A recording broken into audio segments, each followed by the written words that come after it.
Well, hey again, everyone. This is Bob from Hot Rock Central, and in today's video, I'm capacity testing a used Tesla Powerwall battery. Now, I was going to try to post this info in my Gab Solar group, but I think it would have been so wordy that it would have been too long to read, and nobody would have wanted to look at it. So I decided to do a video on it instead. So, a fresh Tesla Powerwall is supposed to be rated at 265 amp hours or 13.5 kilowatts. So what I did is I hooked up a column meter, as you see over there, and I set it for 260 amp hours, being hopeful that that's what the capacity of this battery was.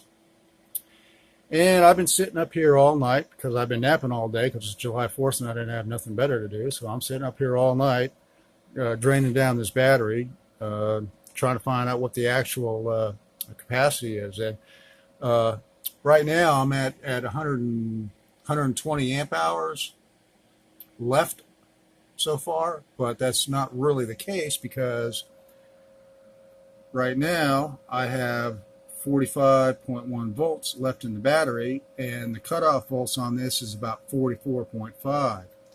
So I'm pretty close to the end of the capacity of this battery here, which is probably going to put me at about 100 amp hours left over on that meter, which tells me that this battery here has lost 100 amp hours of its capacity.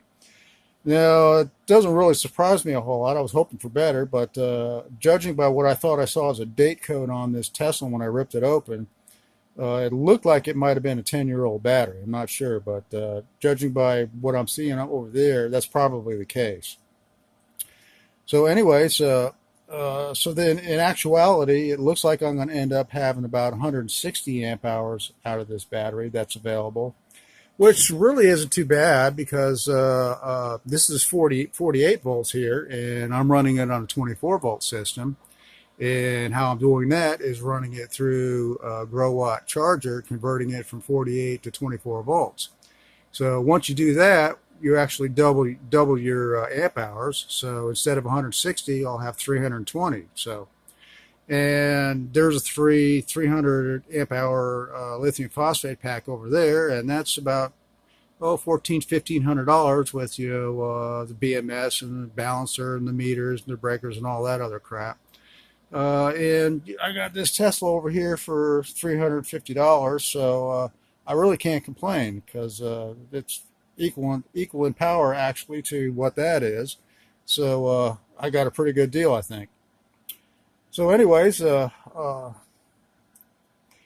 it's all done and over with, it looks like I'm going to be shutting this thing down here probably, I don't know, probably the next hour or something like that with just 100 amp hours left on it. And that'll give me an idea what my usable capacity is, because I really didn't know. And if I actually had pushed this to what I thought it might be, 260 amps, I would have drained it down to zero. It probably damaged the battery. So anyway, it was a good thing I got up and stayed up all night and did this so I could find out just exactly how much capacity is in this battery. So anyways, guys, that's it for this video. Thanks for watching, and I'll see you on the next one.